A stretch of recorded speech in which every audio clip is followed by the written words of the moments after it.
Good morning students. We are discuss about to crop production. आज हम crop production के बारे में पढ़ेंगे और एक बार सभी स्टूडेंट्स चैनल को सब्सक्राइब कर लो, लाइक कर दो और शेयर कर दो। मैं इतनी मेहनत से वीडियो बना रहा हूं तो आप इतना तो कर ही सकते हो, सब्सक्राइब तो कर ही सकते हो चैनल को। ओके। और कोरोना बहुत ज्यादा खतरनाक है, हमारे देश में, पूरे वर्ल्ड में चल रहा है। सभी अपने घर में बैठे स्टडी करते रहें।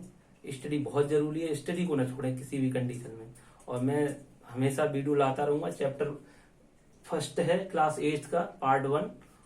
चलो we are discuss about to crop production. तो आप all students and human beings, animals, सभी फूड ईट करते हैं। हम भी फूड ईट करते हैं, सुबह स्कूल के लिए तैयार भी होते थे, बट अभी नहीं हो रहे हैं।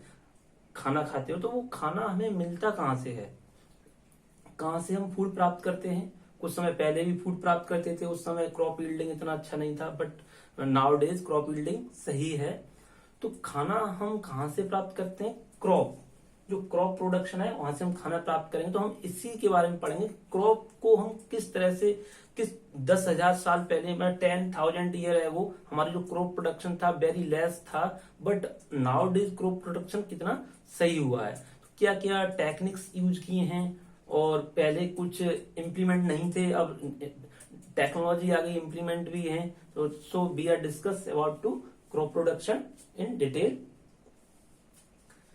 It is easier to get food for few person, but if we have to provide food for the people of whole country, we will have to obtain it on a large scale। यहाँ पर कहा है कि it is easier to get food for few person, कुछ person के लिए food प्राप्त करना आसान बात है, but if we have to provide food for a large quantity या the people of whole country, पूरे कंट्री के लिए फूड को प्राप्त करना, we will have to obtain it on a large scale, एक बहुत बड़ी मात्रा में पूरी कंट्री को फूड हमें प्राप्त प्रोवाइड कराना है। हेंस रेगुलर प्रोडक्शन होना चाहिए, उसके लिए systematic management and proper distribution of food is very important. और फूड भी प्रॉपर डिस्ट्रीब्यूट हो, यानी किसी को फूड मिल गया, किसी को नहीं मिल पा रहा, चाहे वो गरीब हो या अमीर हो, सभी को फूड मिलना चाहिए। तो इसके लिए क्या है, एक लार्ज क्वांटिटी में क्रॉप प्रोडक्शन को बढ़ाया गया, नए नए तरीके से क्रॉप को किया गया, हाइब्रिड सीड्स बनाए गए, और जो इम्प्लीमेंट्स हैं उनका यूज किया गया, डिफरेंट टाइप की टेक्नोलॉजी का यूज किया गया। तो देखो, you must have read about the early man in your history book. आपने हिस्ट्री बुक में पढ़ा होगा अर्ली मैन्स के बारे में या प्रिमिटिव मैन के बारे में। जो प्रिमिटिव मैन थे, आदिमानव थे, उनके बारे में पढ़ा होगा कि वो जंगलों में रहते थे और क्या खाते थे, फूड के फॉर्म में फ्रूट हैं, लीव्स हैं, रूट हैं, एंड स्मॉल एनिमल्स को क्या करते थे, हंट करके ईट किया करते थे, छोटे छोटे एनिमल्स को। तो उससे उनकी वही दिनचर्या थी, जंगल में कहीं रह रहे हैं बिल्कुल। और फिर कुछ समय बाद क्या हुआ, suddenly observe that seed on falling upon the soil. उन्होंने तुरंत देखा कि सीड कुछ सॉइल पे गिरे हुए स्टार्ट हो गए हैं, germinating and grow into plants. जो सीड्स सॉइल पर स्केटर्ड हो गए थे, बिखर गए थे, वो क्या होने लगे, जर्मिनेट हो गए। क्या हो गए वो, जर्मिनेट हो गए इनटू प्लांट्स, और प्लांट्स में कन्वर्ट हो गए। तो this gave him the idea, जिससे उनको एक आइडिया मिल गया of cultivation of plants to obtain food, कि प्लांट से हमें फूड ऑब्टेन हो सकता है। एक क्या मिल गया उनको, प्रिमिटिव मैन्स को एक आइडिया मिलेगा, एक आइडिया आ गया उनके माइंड में। Again he found that water, फिर उन्होंने क्या, वाटर का फाउंड किया, वो essential for the growth of plant. Water भी क्या था, प्लांट की ग्रोथ के लिए इसेंशियल था, वेरी इंपॉर्टेंट था। सो ही सेटल्ड नियर वाटर, वो कहां पर, नियर वाटर के पास सेटल्ड होने लगे, जहां वाटर मिलता था वहीं पर रहने लगते थे ग्रुप में। Water body like reverse, lake, etc, जहां कहीं उन्हें वाटर मिलता था अपने ग्रुप में रहते थे, वहीं पर सीड को स्कैटर्ड कर देते और वहां से अपनी क्रॉप को प्रोडक्ट कर लेते थे। क्रॉप प्रोडक्ट प्रोड्यूस हो जाती, उससे अपना फूड वगैरह ईट करते थे। This was the beginning of the agriculture. यहां से क्या, this was the beginning of agriculture की शुरुआत हो गई थी। दिस हैपेंड अराउंड 10,000 ईयर हो, 10,000 साल पहले ही एग्रीकल्चर क्या हो गई थी, शुरुआत हो गई थी, खेती की शुरुआत हो गई थी। उन्हें धीमे धीमे पता चल गया था कि हाँ इन्हीं सीड से हमें फूड मिलता है, इनको दोबारा स्कैटर्ड कर दो, सॉइल में डाल दो, वाटर वगैरह टाइम से मिलता रहे तो दोबारा से जर्मिनेट होकर प्लांट में कन्वर्ट हो जाता है, उन प्लांट से दोबारा से हमें क्या मिलेगा, सीड से फूड वगैरह मिल जाए। इस तरह से वो खेती करने लगे थे। The word agriculture is derived from two Latin word. जो एग्रीकल्चर वर्ड है, the word agriculture is derived from two Latin word ager. Ager means होता है फील्ड, मतलब खेत। कल्चर मीनिंग टू कल्टीवेट, खेत को संभालना। किस तरह से हम खेती, पहले खेती बहुत थी बट उसको संभालने वाला कोई नहीं था। अब यहाँ पर एग्रीकल्चर में क्या है, जो हमारा फील्ड है उसको हम किस तरह से संभालें, किस तरह से रोपे, वो फसल वगैरह उसमें किस सही तरीके से, मैनर में। The science and practice of farming and cultivation of crop plants is called agriculture. Agriculture में क्या होता है, साइंस एंड प्रैक्टिस, लगातार प्रैक्टिस करते हो कि अच्छे से अच्छे प्रोडक्शन हो फॉर फार्मिंग एंड कल्टीवेशन, कृषि के लिए, of crop plants, crop plant का ज्यादा से ज्यादा अच्छा प्रोडक्शन इज कॉल्ड एग्रीकल्चर। उसे हम क्या बोलेंगे, एग्रीकल्चर। एग्रीकल्चर साइंस, प्रैक्टिस भी की जाती है farming and cultivation of crop plants is called agriculture. In olden times due to outdated agriculture, पुराने समय में क्या था, आउटडेटेड एग्रीकल्चर मतलब कोई पुराने तरीके से कृषि की जाती थी। Implement the production was less, implements नहीं थे तो प्रोडक्शन भी कैसा था, वेरी लेस। जो इम्प्लीमेंट अभी ट्रैक्टर है, मशीन वगैरह हैं, उस समय नहीं थे। उस समय ओनली बैल वगैरह, इनसे खेत को प्लग किया जाता था। तो जो क्रॉप यील्ड था very less, crop production very was less, बहुत कम था। But now days new technology have boosted, new technology I, boosted agriculture practice and crop yielding, जिससे एग्रीकल्चर प्रैक्टिस बहुत ज्यादा बूस्ट हुई और क्रॉप का जो प्रोडक्शन हुआ, यील्ड उत्पादन बढ़ गया। along with the rearing of livestock, livestock मतलब जीवित जंतुओं को भी पालने लगे, इंक्लूडिंग पोल्ट्री, जैसे मुर्गी पालन होता है, called animal husbandry. Animal husbandry में जैसे काव, बफेलो, गोट, शीप, इन सबको भी क्या पालन करने लगे। इनके जगह जगह फॉर्म बनाने, पोल्ट्री फॉर्म है, काव, शीप, गोट, इस तरह से इनको भी पाला जाता था, इसको बोले live stock. Man cultivates plants in the fields. Man cultivate plant in the fields to obtain food such as cereals and pulse. अब मैन जो कल्टीवेट करते थे, फील्ड को जोतते थे, उससे क्या ऑप्टेन करते थे, सीरियल्स एंड पल्सेस। सीरियल्स जैसे ना चावल है, गेहूं है, पल्सेस दाल वगैरह प्राप्त करते थे। तो cereals and pulses provide us carbohydrates and proteins, vitamin, minerals and fibres. इन किससे में, सीरियल से एंड पल्सेस से प्रोटीन, कार्बोहाइड्रेट, मिनरल्स, विटामिन, ये सब मिलता था। He also grow plant for ornament, सजावट के लिए, एंड डेकोरेशन, सजावटी पर्पज, अंडर हॉर्टिकल्चर। एक एग्रीकल्चर का ही पार्ट है हॉर्टिकल्चर, जैसे इसमें दिया है horticulture, branch of agriculture. Horticulture क्या, branch of agriculture that deal with production of vegetables, vegetable का प्रोडक्शन होता है इसमें, फ्रूट्स का, फ्लावर्स का, एंड डेकोरेटिव प्लांट्स, और जो सजावटी प्लांट होता है उनका भी प्रोडक्शन किसमें होगा, हॉर्टिकल्चर में होगा। एग्रीकल्चर की एक ब्रांच है हॉर्टिकल्चर। तो इसमें इस तरह से पूरी क्रॉप के बारे में देखो पढ़ा है, इसको नोट्स बना लो, लिख लो, लिखना बहुत जरूरी है, ठीक है, लिखो जल्दी से।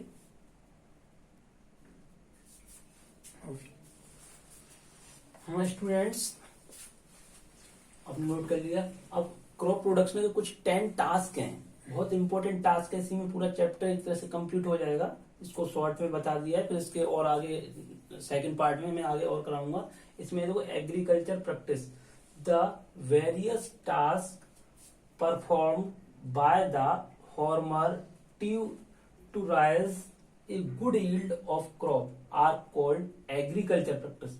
एग्रीकल्चर प्रैक्टिस के लिए जो फार्मर हैं टास्क का यूज करते हैं, एक तरह से जो एग्रीकल्चर यील्ड है उसको बढ़ाने के लिए, for doing various activities in cultivation of plants of farmer needs different type of tools.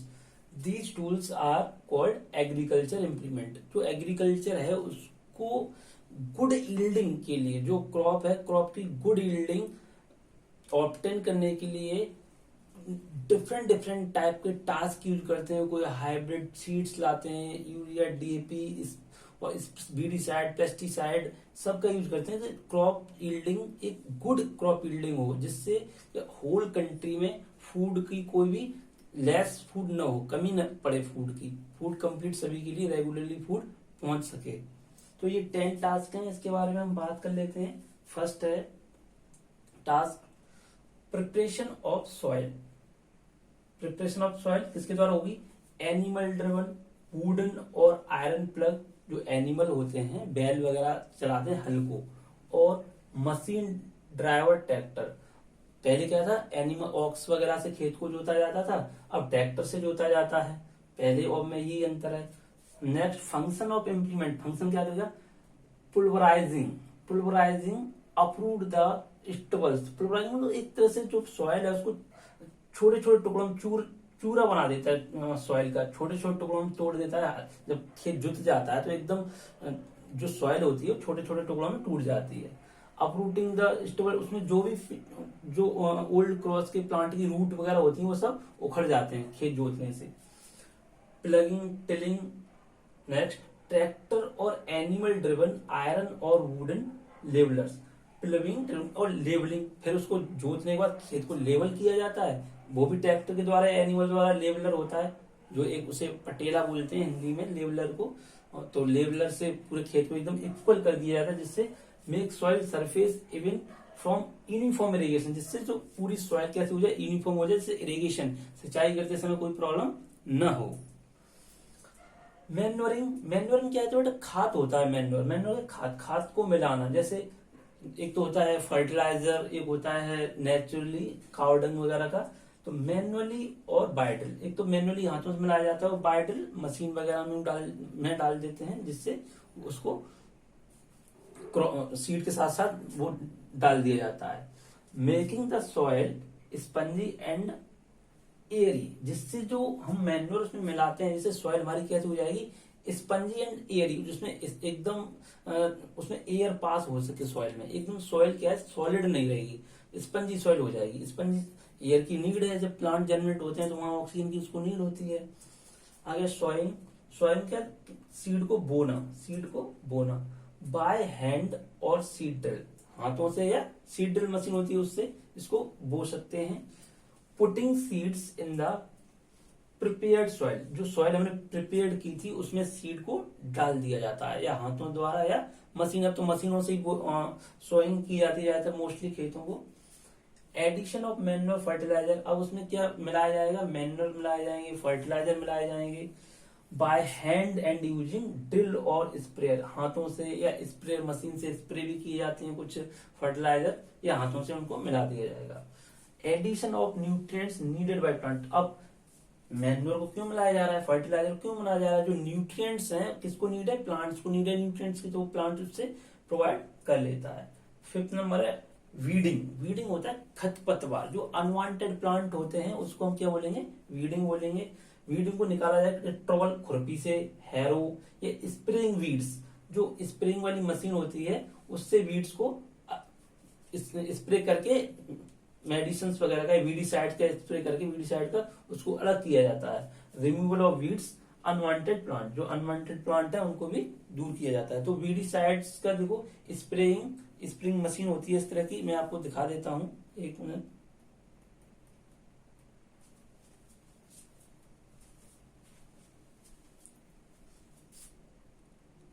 ये स्प्रेइंग मशीन है, इसमें जो वीडीसाइड्स का सॉल्यूशन डाल दिया जाता है और पूरे फील्ड में से स्प्रे कर दी जाती है।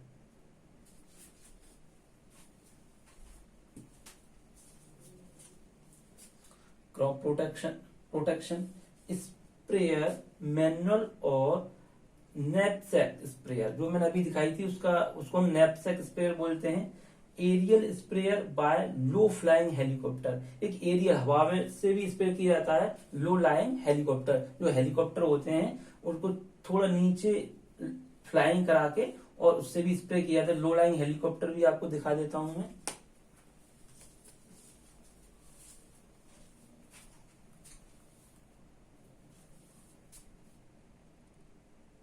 इस तरह से आप देख पा रहे होंगे, देखो ये low lying helicopter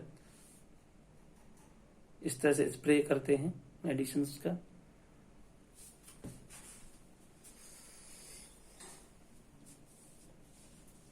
control of disease caused by plant paste bacteria fungi, जिससे क्या जो कंट्रोल ऑफ डिजीज, जो डिजीज होती है वो कंट्रोल हो जाती है, बैक्टीरिया पेस्ट फंजाई वगैरह मर जाते हैं मेडिसिन वगैरह का स्प्रे करके।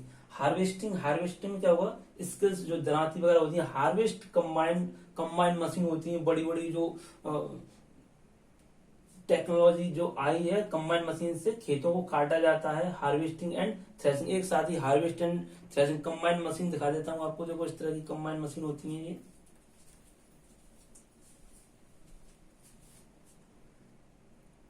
ये है कंबाइंड मशीन, जिससे एक साथ में हार्वेस्ट भी किया जाता है और थ्रेसिंग भी की जाती है साथ साथ।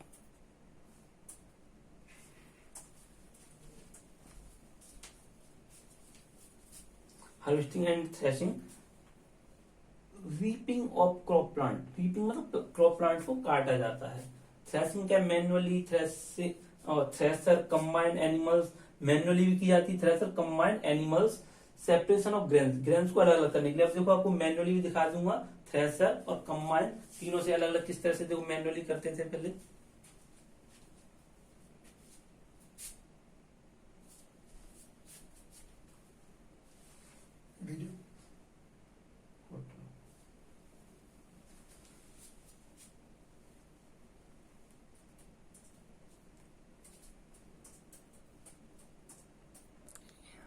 ये मैन्युअली कर रहे हैं थ्रेशिंग।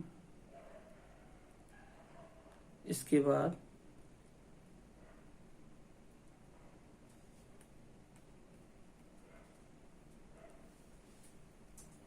ये भी देखो मैन्युअली एनिमल्स के द्वारा कर रहे हैं।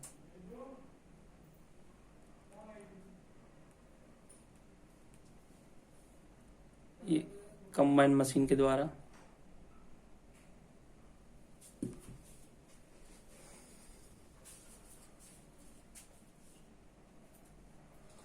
विनोविंग, विनोविंग क्या है, विनोवर्स कंबाइंड। विनोविंग मतलब तो वो ऐसे विनोविंग वाली दिखा देता हूँ, ये पिक्चर है विनोविंग।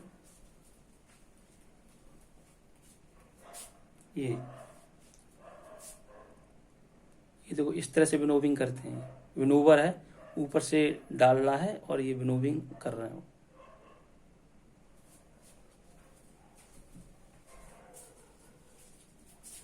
कंबाइंड थ्रेसर और रिमूवल ऑफ हे एंड काफ, जो उसकी घास फूस होता है, भूसा वगैरह, वो अलग हो जाता है। फिर बाद में स्टोरेज, लास्ट में स्लोस, गिनी बैग्स और क्ले एंड मेटल कंटेनर्स, इनमें स्टोर किया जाता है। Remove of hen cuff, storing grain for future buffer stock, और फ्यूचर के लिए ग्रेन्स को क्या किया जाता है, स्टॉक किया जाता है। स्लोस, गिनी बैग्स, ये सब मैं आपको दिखा देता हूँ।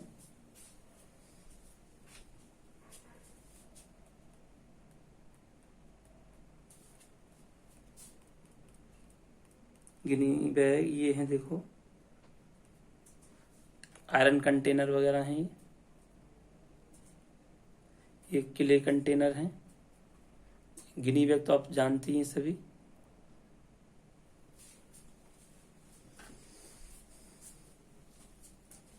नेक्स्ट वीडियो में बेटा नेक्स्ट पार्ट पढ़ेंगे। एक बार नोट बना लो, लिख लो अच्छी तरह से, इसको नोट कर लो और चैनल को सब्सक्राइब कर लो। ओके, धन्यवाद।